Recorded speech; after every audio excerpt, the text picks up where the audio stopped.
Ladies and gentlemen, good day and welcome to Tarsons Products Limited Q3 FY23 earnings conference call hosted by Nirmal Bang Equities Private Limited. As a reminder, all participant lines will be in the listen-only mode and there will be an opportunity for you to ask questions after the presentation concludes. Should you need assistance during this conference call, please signal an operator by pressing star then 0 on your touchtone phone. Please note that this conference is being recorded. I now hand the conference over to Mr. Mitesh Shah from Nirmal Bang Equities. Thank you, and over to you, Mr. Shah. Thank you, Nirav.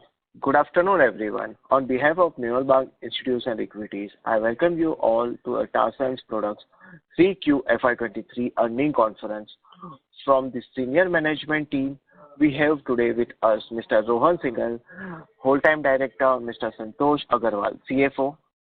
I will now hand over this call to the management of Tarsons Products for the opening remarks, post which we can start Q&A sessions. Thank you and over to you, sir. Good afternoon and a very warm welcome to everyone present on the Q3 FY23 earnings conference call for Tarsons Products Limited. Along with me today, I am joined by Mr. Santosh Agarwal, the Chief Financial Officer and the Company Secretary for Tarsons Products Limited, and SGA, our Investor Relations Advisors. We have uploaded our quarterly investor presentation on the stock exchanges and the company's website. I hope all of you have an opportunity to go through the same.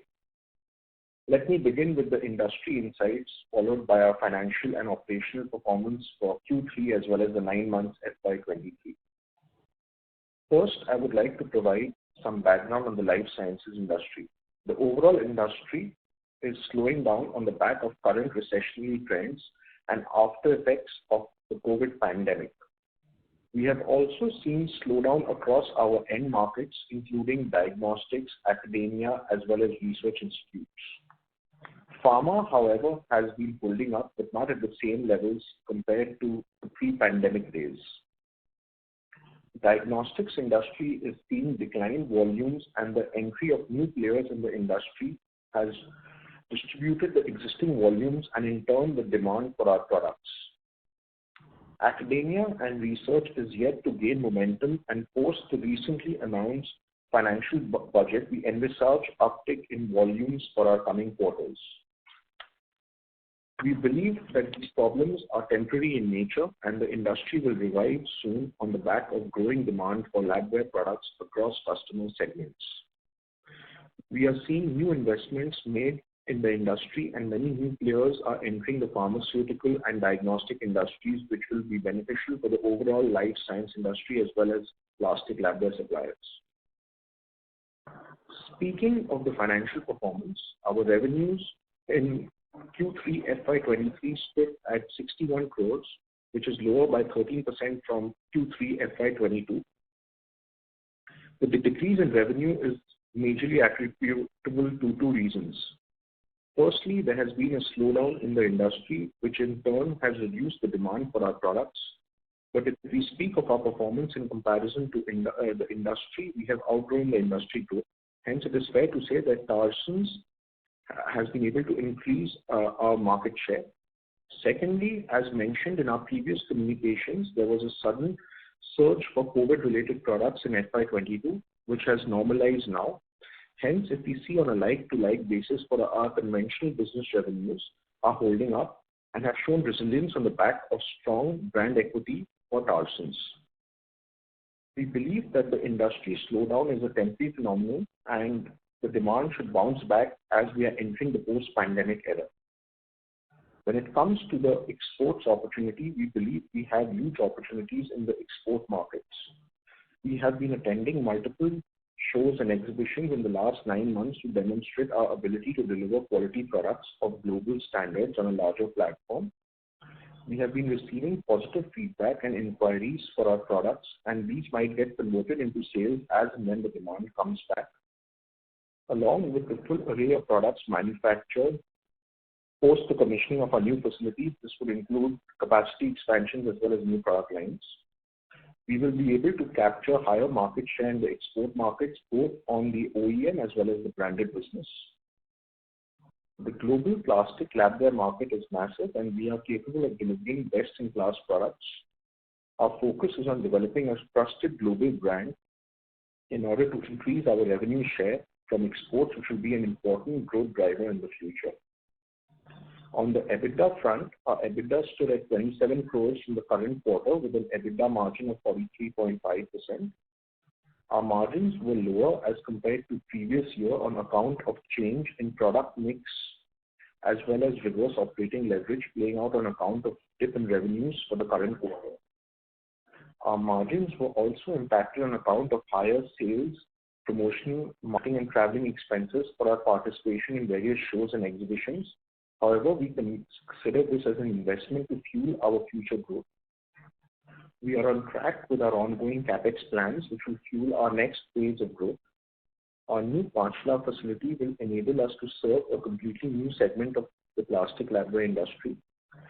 Our other capital expenditure project is in Amta, West Bengal, which we are expanding in some key products as well as building a fulfillment center to consolidate our warehouse operations into a single centralized unit to better manage our inventories and achieve cost synergies. At the same location, we also aim to do backward integration in the manufacturing process by building an in-house sterilization center for captive consumption. Robust outlook for the industry for the medium to long term gives us the confidence to continue with our investments in capacity expansions as well as new product lines, and we are not too worried about the short-term phenomenon. Before handing over the call to Santosh, I'd like to emphasize that our primary strategy will be to improve existing products and expand into new product portfolios, focus on branding and promotion activities. We believe that the Indian plastic labware market is at a very nascent stage and with huge potential in the export markets. We are all geared to outperform the industry growth. With this, I would like to hand over the call to Mr. Santosh Agarwal, CFO for Tarsons, for his comments on the operational and financial highlights. Good afternoon, everyone, and a very warm welcome to our Q3 FY23 earnings call.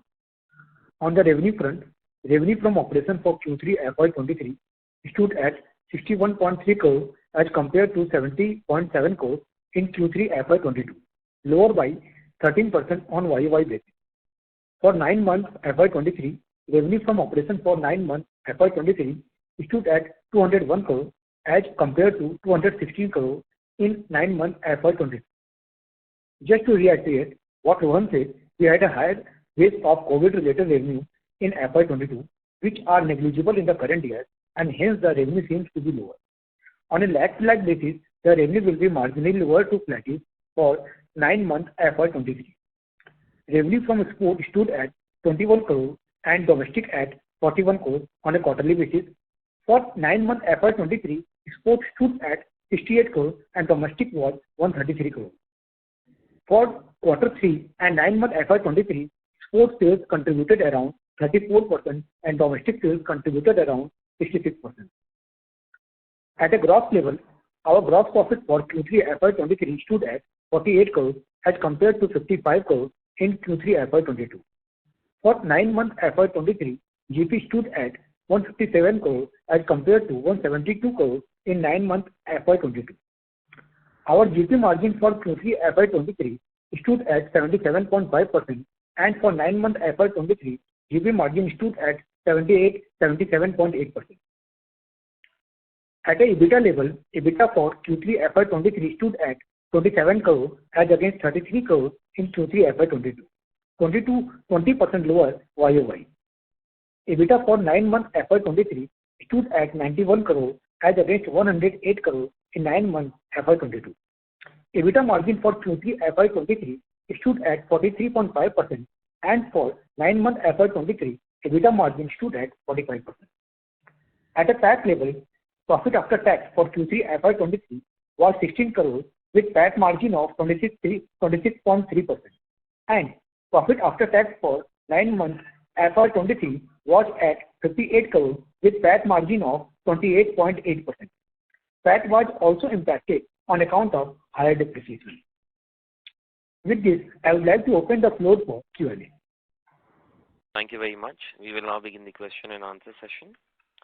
Anyone who wishes to ask a question may press star and one on their touchtone telephone.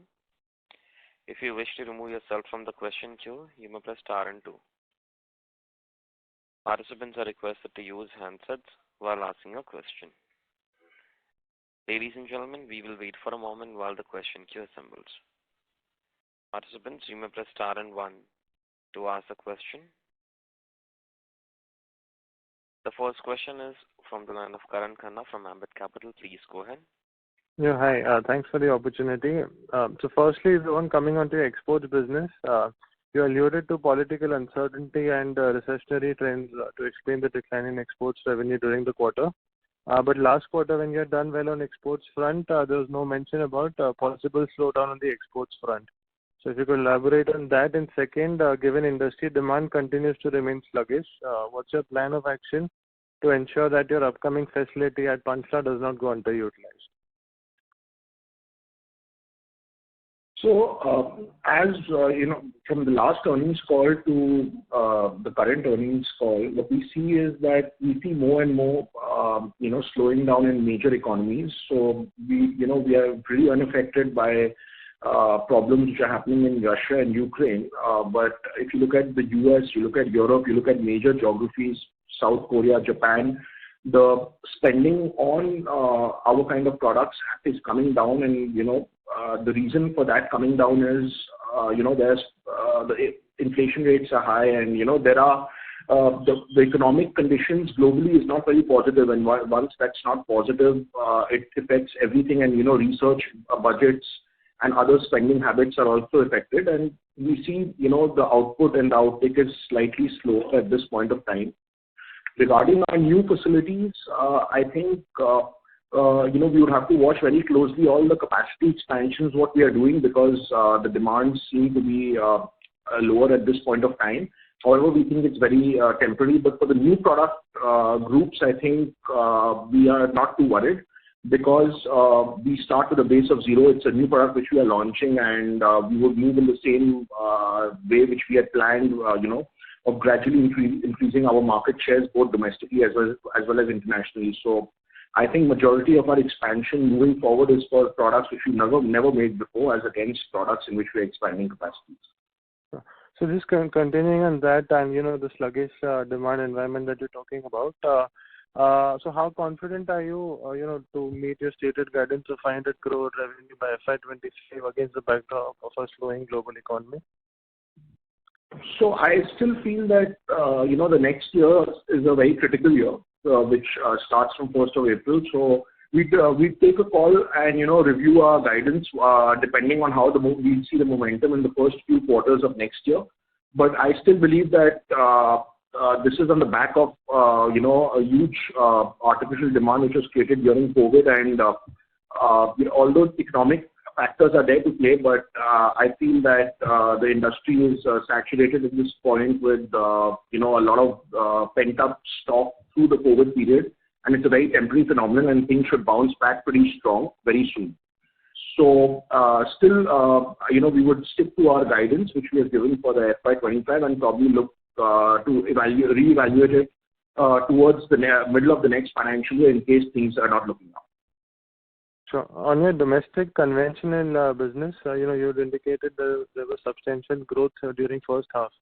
But if one were to even remove the COVID revenue from the base, your domestic revenues are largely flat. So I think in the last call you mentioned you were expecting growth in the domestic revenue on the back of new product launches such as PET bottles, and keeping high inventory in anticipation of that.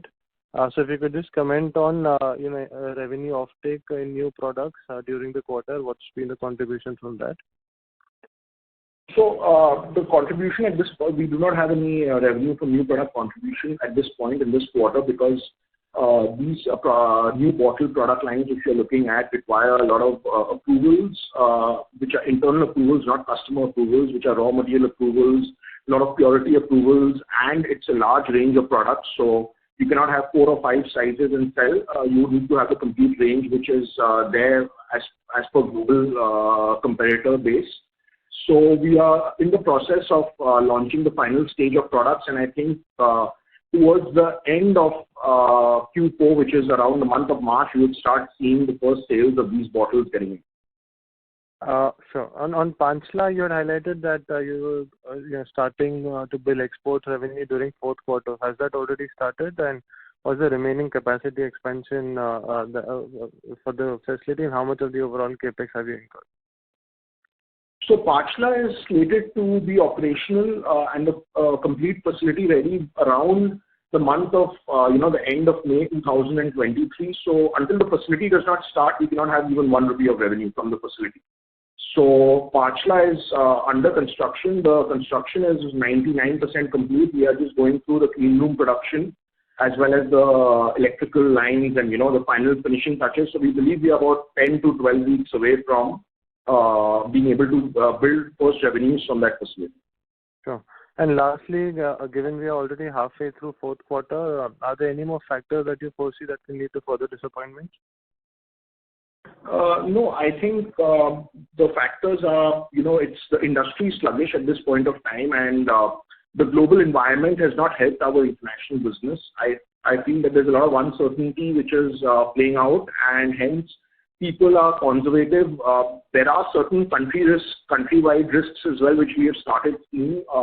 For example, in South America, there is, certain currency issues with, certain key countries which we've been operating in. Egypt has been going through a very, very tough phase in terms of currency as well. So, but these countries are not the major countries for us, but they still account for a good size of our, international business. But moreover, I think the US and Europe has been very, very sluggish, which is the major part of our business. And this has not aided, an overall, sluggish industry. So a sluggish industry along with a sluggish economy in these countries is not playing in our favor, but we still feel that the kind of product lines which we are coming out with, the industry looks to be in a very, very strong position moving forward. It is going through a temporary blip, and this industry will bounce back very, very strong. Great. I think that's it from my side. Thank you and all the best. Thank you. Thank you. Participants, you may press star and 1 to ask a question. Next question is from the line of Garvit Goyal from Invest Research. Please go ahead. Hello. Am I audible, sir? Yes, you are. Sure. Sir, you have announced your capex plans of almost 500 crore a year ago from now, and we are expecting both Panchla and Amta to be operationalized in Q2 FY24. So basically, my questions are when the capex you have incurred till now on these facilities shall start contributing to the top line, and as you mentioned, margin improvement.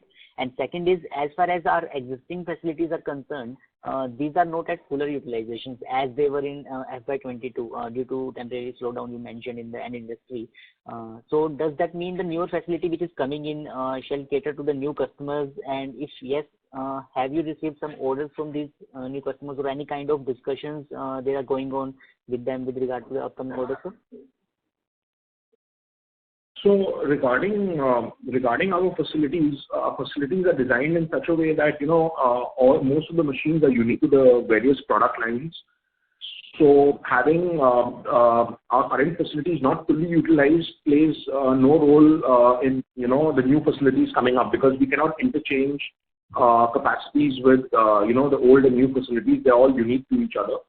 And we generally are not, we generally don't receive orders in advance. You build a new product line, you market the new product line, you get the first levels of feedback from key customers, and that's how you build on from there and grow revenues. And capex will, come into place only once the facilities are fully operational. At this point of time, we have a large amount of work in progress capex, both in the manufacturing infrastructure base as well as in terms of equipment, molds, machineries, ancillary, and so on. Okay, let's take it from different angle. I was just asking how much time you will take to ramp up this new facility in the terms of revenue. That was basically I was trying to ask. So it all depends. I think the capacity expansion should be ramped up quicker, because these are existing product lines, and Tarsons has an established brand image. as well as very, very strong market segment for these kind of products, but it will all depend on how the industry is looking at that point of time. And for the newer products, as I have said in my earlier calls, it's a period of 3 to 5 years to completely ramp up and have a significant market share in the domestic market for such product lines. As far as I remember, the new facility that is coming in, that is entirely towards the new products, right? No, it has capacity expansions as well, which are existing product lines as well as new product lines, but majorly new products, but there are capacity expansion plans. Okay, understood. And sir, what is your target top line for FY24 considering the current demand environment that is going on in the industry, sir? So at this point of time, we would not like to give any guidance because things are very fluid, very volatile, and we would see how things go in Q1 and Q2 of next year. And the current environment that is for your existing products is equally for the new product as well, means demand is low in these for existing products. So we can assume the demand will be low for those new products as well because an industry is same. Or is it different? Absolutely. Absolutely. The demand, it's an industry-wise demand. It's not, it's not a demand which is only catering to our segment or plastic labware. It is a demand which is for chemicals, reagents, equipment, glassware, plasticware, everything put together. The industry, the buyers are facing, this kind of an issue. And that's how it is. And we'll wait and see how it works out. But for the new product lines, the advantage is we start from level 0, so everything is incremental revenue. It is very difficult to showcase growth in such tough conditions, especially when we are at such a strong base of being a market leader in India. Okay, and you were mentioning in this quarter your market share is increased. So what is the current market share, sir? We believe that, our market share is slightly higher than what we had showcased in the earlier periods because considering the industry trends and looking at industry peers, it's very difficult to get identical numbers because except us, the entire industry is private. It is only our numbers which are out in the public, but we see large amounts of degrowth, and when we speak to distributors and customers, we see very, very high levels of inventories and unsold inventories for other competitors. So things are not looking good for a lot of competitors in the industry, and we feel that we are in a better position as compared to competition in India. And so you are mentioning diagnostic industry is not doing well, number of players is increasing. But sir, if number of players are increasing and you are saying your unlisted players are not able to sell them, then I think it should be for you, right? But I'm not understanding the picture. The diagnostic industry is going through a transformation, so there's a lot of panic at this point of time with new players coming in, prices dropping, prices increasing slightly. Then there's been a great shift in pricing. So we maintain our brand quality, and we do not have different levels of quality. So we would not be in a position to participate in large or deep discounts for our products. So at this point of time, it's going through a little bit of a crisis and a transformation where the existing established legacy players are being challenged by some of the new players coming in. So it's not a good time as a supplier as well as for many of these diagnostic players as well. So when we settle down, will we be able to understand the real impact for us positively or negatively for the diagnostic industry? So your CFOA EBITDA is getting reduced. It was 93% in FY20, and in first half FY23 it is 55%. So why this shift is happening? Is there any changes in the economics of the business apart from increasing the proportion of your exports, which basically increased from 26% at that time to 34% in first half? Sir, our cash from operation is still intact. If you see our percentage of margin, EBITDA is, we are still maintaining approx 45% EBITDA. No, sir. Our cash profit, if you see, cash profit is still at a 40% level or 38% to 40% level. So we are confident that our operation is generating enough cash accrual, and we look forward to growth. Sir, I was asking for this particular percentage, CFO to EBITDA ratio. This means your working capital efficiency seems to be lagged over a period of time. That's what I was trying to ask. Sir, we need to keep some working capital considering our 1700 SKUs. So considering this fact, currently we have inventory of 112 crore rupees, and data is about to be 50 crore rupees, and cater is about to be 10 to 20 crore rupees. So this kind of working capital is required, and if you multiply and if you see the proportion with the cash from operation, this is going really well. And going forward, once the sales will pick up, this will go better. Okay. Oh, okay, sir. Thanks for the opportunity, sir, and all the best for the future.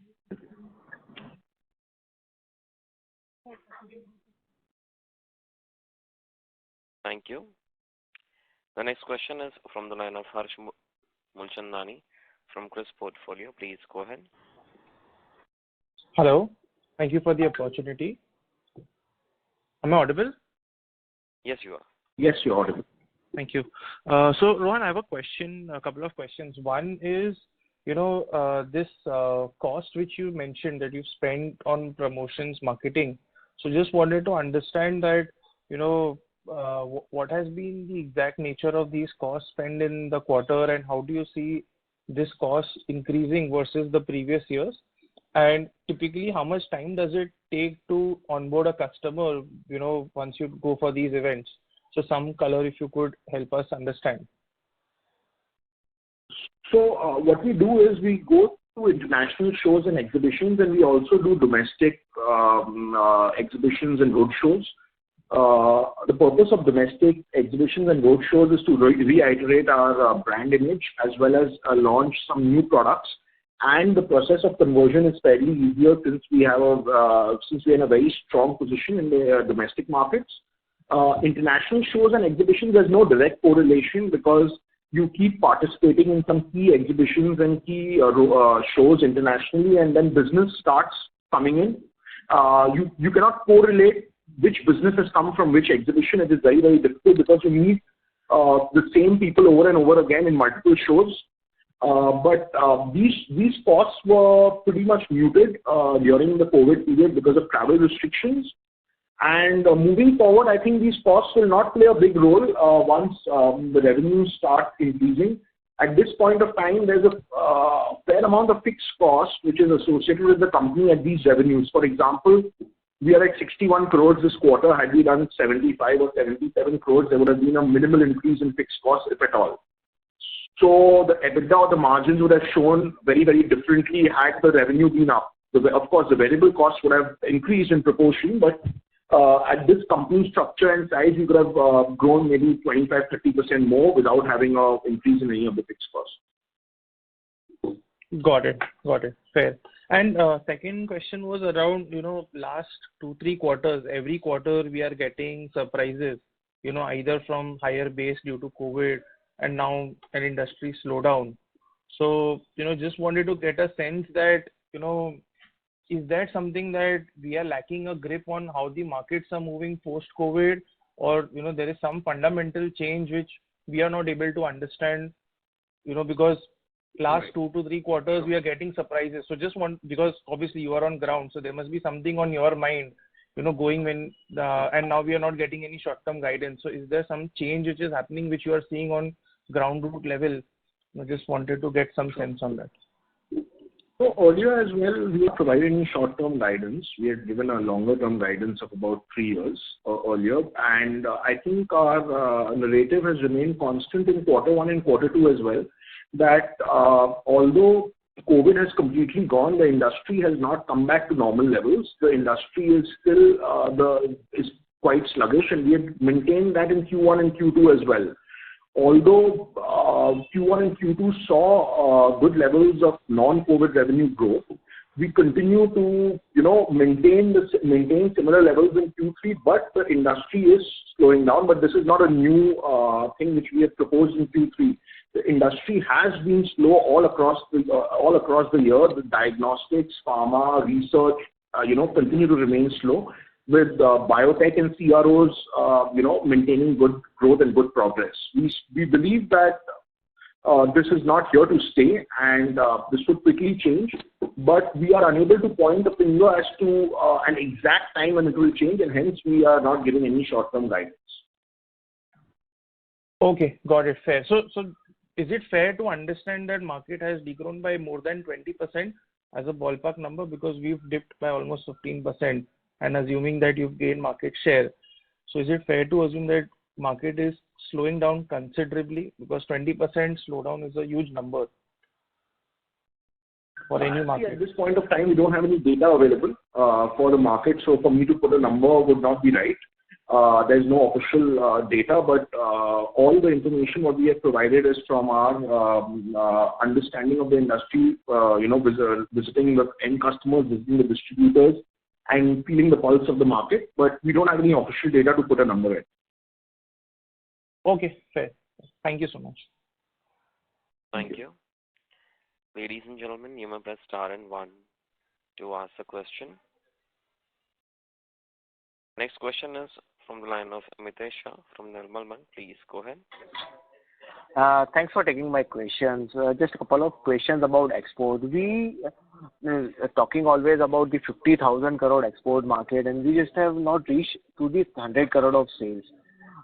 Is that recession and the such kind of slowdown is that much has impacted that the even smaller players are impacting so much? I'm not fail to understand because we keep marketing, we keep participating in the exhibitions we talking about the China Plus One opportunity as well, but it's not showing in the number at all. Absolutely. I think the 50,000, it is a 50,000 crore market, and we've been promoting and competing in the international markets and doing the same strategy for sales and marketing over the last 10 years since we've been in the market, last 12 years. But I don't see us having, even if when the market rebounds back, I don't see us coming anywhere close to having a, sizable market share. So if the expectations are that we are going to have a sizable market share on this 50,000 crore market, I don't believe that is going to be there. Even though the China Plus One strategy comes into play, it would not be there. In terms of slowing down, I think all the companies which are purely into the labware space have seen considerable slowdown. Companies smaller than us, companies larger than us globally, I think there are few listed global peers which are available, online. They are listed in their respective countries in China, in the US, and Europe. And their full year numbers have been published because they are January to December. And you can clearly see the level of slowdown. It far exceeds our slowdown levels. Got it, Rohan. But this size is too small of us compared to those players. So that's why I'm a bit worrying about that. Despite this size, we are not able to gain the opportunity over a period of time. So that's the problem is that a player who has got $1 billion or a $1.5 billion market has made the kind of investments organically and inorganically over 6 to 7 decades, is present in all these countries directly with a large, direct and indirect sales team, and has made considerable amount of investments in those countries. The way we are planning our international business is to find correct representatives and agents for our business and conduct business from Calcutta, India to these international countries. So it's a very different approach which we've taken to international business. It's a very profitable and very sustainable approach, and we are not in a position at this point of time organically to conduct business like the way the large MNCs have been conducting. It's a very different approach. Got it. And also you're talking about the slowdown in the growth and the R&D spending, but in any of the management in the last conferences, I have never heard about this. The company, most of are slowing down their research investments. So is it visible right now in the market as per you? At this point of time, if you look at the buying in pharma, it's not the same as it would be. It was drastically low during COVID periods because understandably because a lot of the units were not functional, but it's still lower than pre-COVID levels. Diagnostic is drastically lower, and research and institutional business is also very, very low at this point of time compared to pre-COVID levels. So when we look at it from our industry level, we are a bio supplier. We are a supplier of plastic labware to these key customers and key industries. We see a considerable slowdown, and we don't see any competition, both domestic as well as international, taking market share away from us. It's just an industry slowdown what we see, and it's also resonated internationally as well. When we speak to distribution partners, when we speak to OEM partners, inventory levels are high and business levels are low at this point of time. Got it. And about the diagnostic, you talking about competitions, but I think volume-wise, industries are still growing and the new players are increasing the awareness in the industry. Definitely, the price would be under pressure.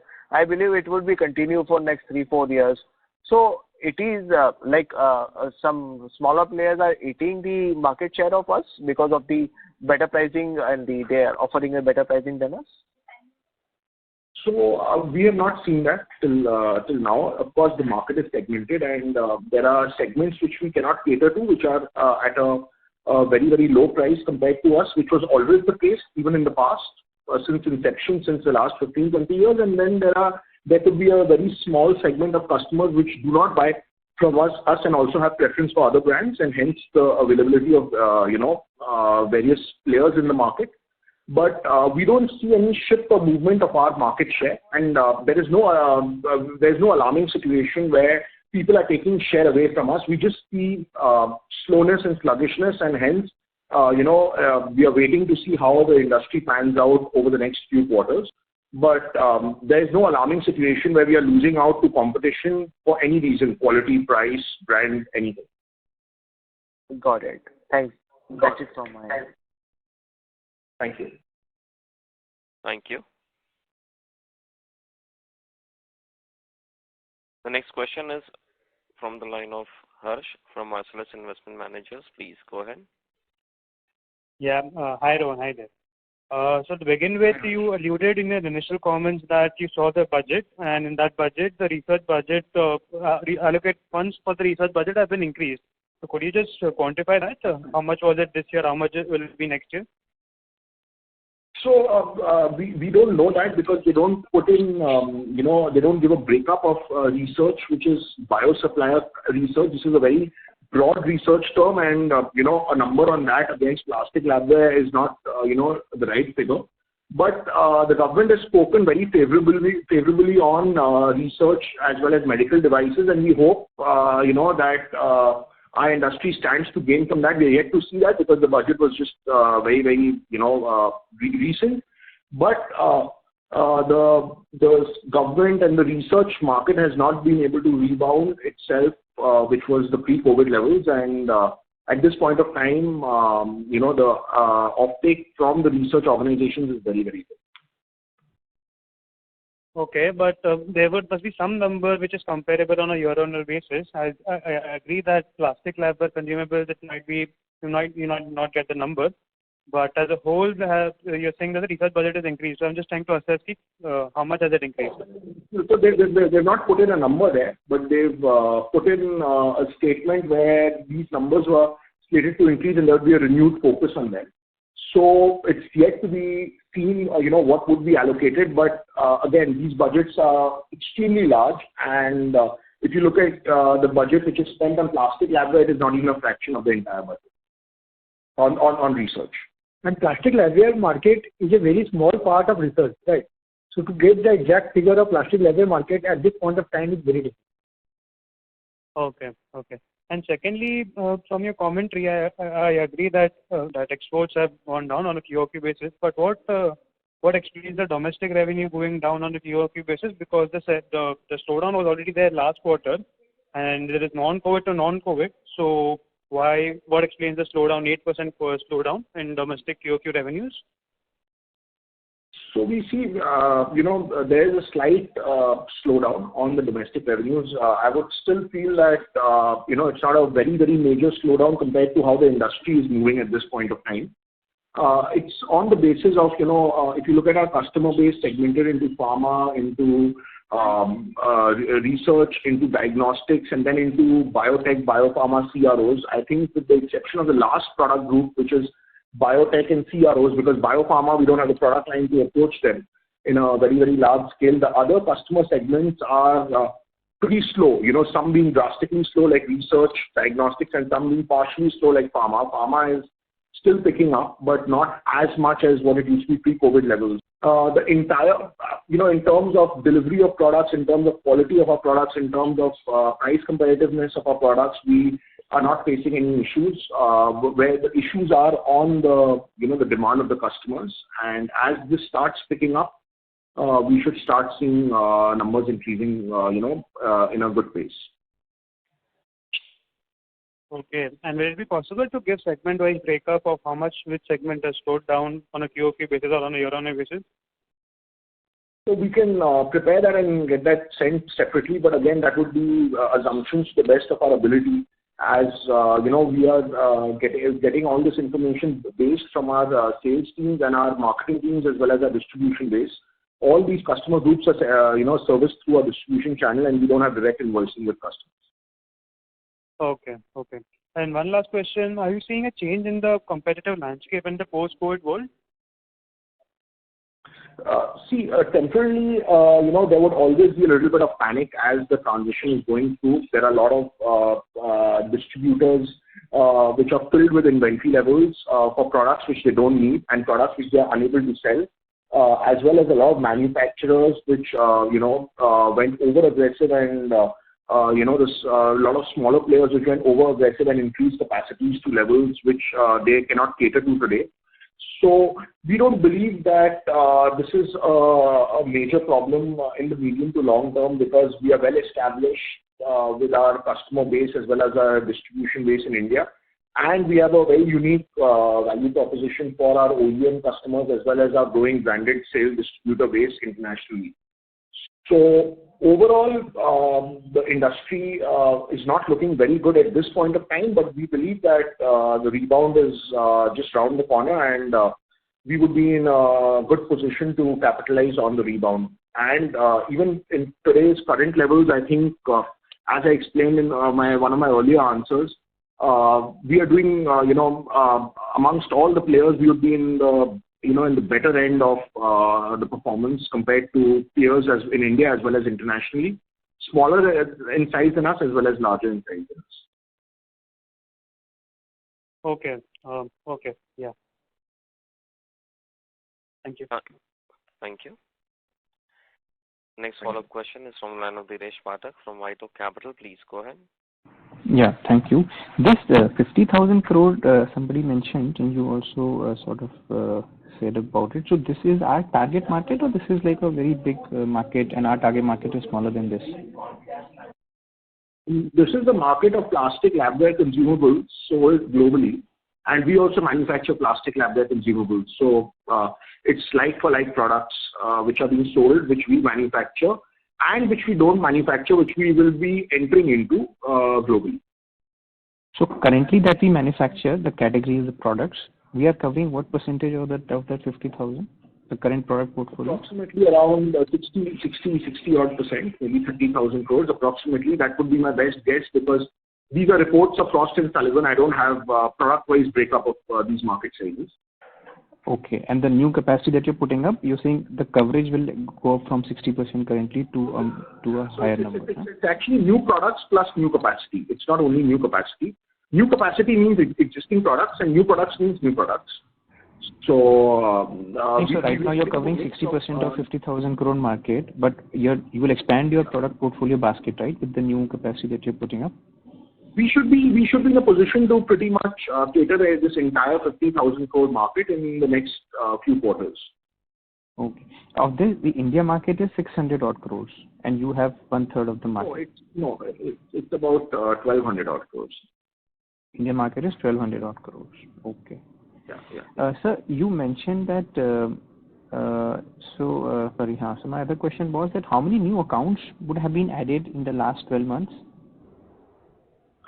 So we have added a few distribution accounts in international market spaces outside India. But in India, as I said, that distribution remains constant, and we keep adding more at the customer level and not at the distribution level. So we change in India in the distribution level only if certain regions are not being catered well or if certain product lines are not being represented well.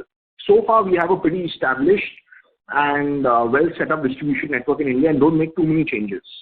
But in India, how many new clients would have been added? Distribution counts same, but new clients in the last 12 months, a ballpark number. Very limited, because again, our reach is there in most of the clients, but we would be seeing, as and when we would be seeing wallet share increases with new products coming in with these customer clients in India. Okay. In the international market, how many new distributors have been added? Approximately about 3 to 4, but these are branded distributors and not large OEMs, and we have, in a process of now, building up our revenues and, starting to market our products in these markets with these distributors. Okay. And the domestic diagnostic market, the incumbents might be having a tough time, but the people who are challenging them. So in aggregate, the industry volume growth, would you have an estimate of how the industry is growing in volume terms in aggregate? In diagnostics?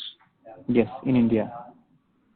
I wouldn't have the number for the diagnostics industry growth. I don't, have any data behind me to, position a number. But what I understand from my people, from my business development teams, from the distributors is that, if the end customer is going through, a little difficult time, it also gets passed over to the, suppliers like us. So even though the industry is, expanding in terms of the number of players, I don't see, it benefiting any of these players or any of the suppliers like us. No, but the newer players who are challenging them, like let's say Tata 1mg, Redcliffe, Healthian, they also need the consumables, right? Exactly. You have a large market share in India. So whether it is Metropolis that grows or the others grow, you benefit, right? Right. Absolutely. But the demand is being passed over from certain players to other players. And it's not that, new markets are being created or new areas are being generated. It's all circular. Okay. And is there a client concentration in the export revenue? Like, what would be the top 3 distributor or clients in the export revenue? I think the top 3 should be approximately around 40%, if not, in and around that number. In the of the export revenue? Up to 40% of the export revenues, yeah. Okay, sir. Thank you. Thank you. Thank you. Next question is from the line of Zain from Dolat Capital. Please go ahead. Hello. Good, so you're audible. Okay. Thank you, sir, for the opportunity. I just want want some clarity on facilities like Panchla. You in an earlier call you said it is completed by 85%. So just want to know that how much it is completed now, and also if I'm not wrong, you said you are waiting for some equipment to come in. Absolutely. So is it completed now and been commissioning from when? So our entire building is complete. We just have the front fascia which is going on at this point of time. So from a civil construction point of view, the entire building is complete. But the interiors of the building are going on. The offices are being made. The clean rooms are being made. And the various wiring and the various transformers, the DG electrical sets, and the other electrical and plumbing works are in process. The infrastructure and the civil, which I said was 85% is complete. The roads have been built, the boundary walls, everything, the whole building is complete and done. In terms of equipment, we have some levels of equipment which are getting dispatched towards the end of this quarter. This should all be large, voluminous equipment coming from different parts of the world, so it will be dispatched by sea. And let us consider 4 to 6 weeks, not 4 weeks, but about 6-7 weeks for deliveries here in India by sea, and then engineers from various companies which will be coming for SATs. SATs are site acceptance tests. And over a phased manner throughout this year, the equipment should be coming in the same process with their engineers coming and doing the SATs, and revenues would start being ramped up there. Okay, so when can we expect the first revenue to start generating from? I think in last quarter you said. As I said, between 10 to 12 weeks is I believe that we can start generating the first revenue. So around the month of May is when I believe that the first machines could start running in Panchla. But in terms of facility readiness, we would be ready in 8 weeks maximum with these clean room constructions and all the electrical plumbing works as well. In terms of civil and infrastructure, everything is ready. And what about AMTA facility? AMTA facility is currently under construction, and that should move towards, the months of July and August. Okay. And so in this call, you said the current COVID revenue contribution is negligible. So can you give me the number of 9-month FY23 number of COVID revenue and compared to FY22? So I feel that in the 9-month revenue, there would be hardly anything. There would be zero revenue probably in Q2 and Q3. There could be some spillover revenue in Q1 from Q4 because Q4 had generated a good amount of revenue because COVID was still active in Q4 of FY22.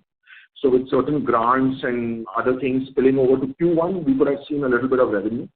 But at this point of time, we don't see any movement of COVID-related products through inquiries and purchase orders of our distributors. And how much it was in FY22, if you can give me the number?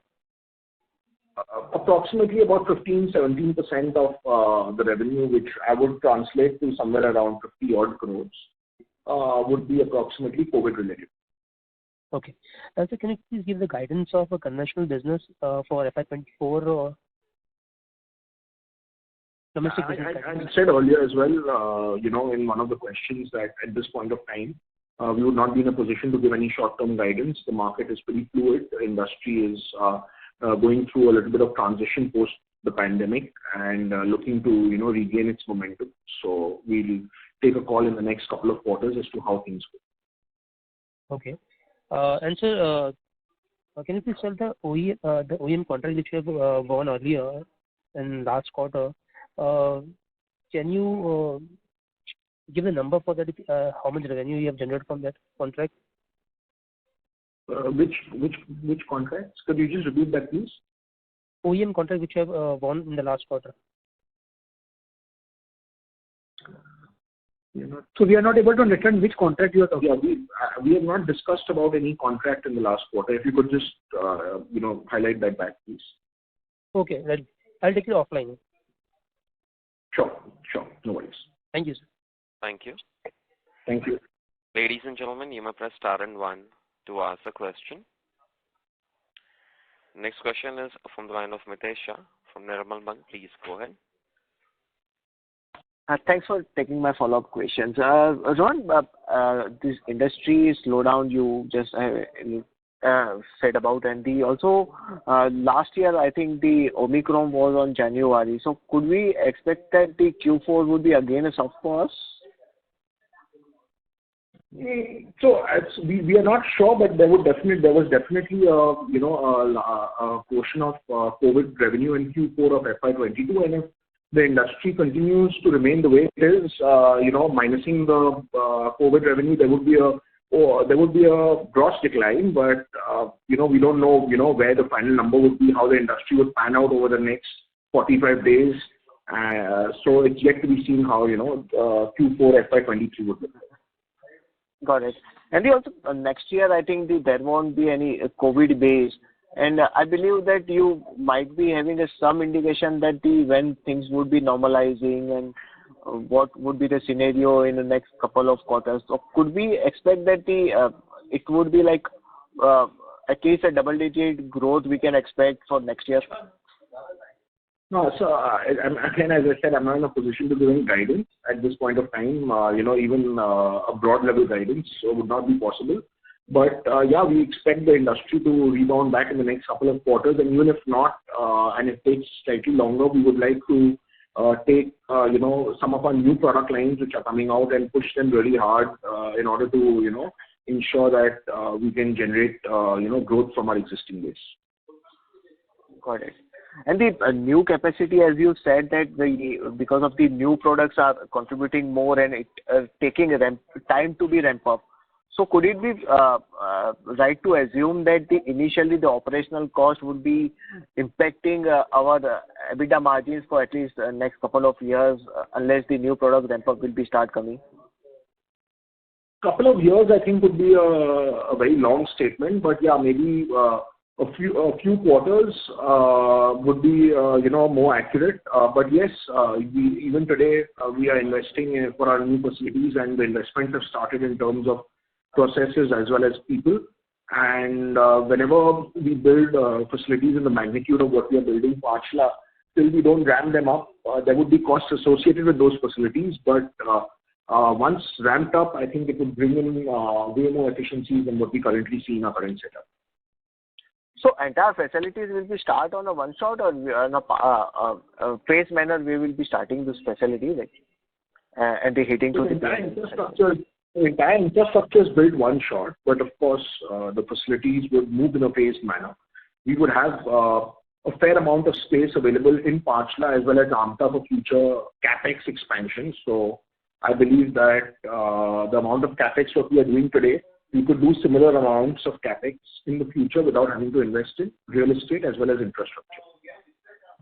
Right. I'm more talking about the P&L point of view. So how much the operational cost or the depreciation would be hitting on the next year from the new facilities, basically? So we would have head of operations, we would have head of manufacturing, we would have a lot of fixed costs in every facility which should be there whether the facility is half full or completely full.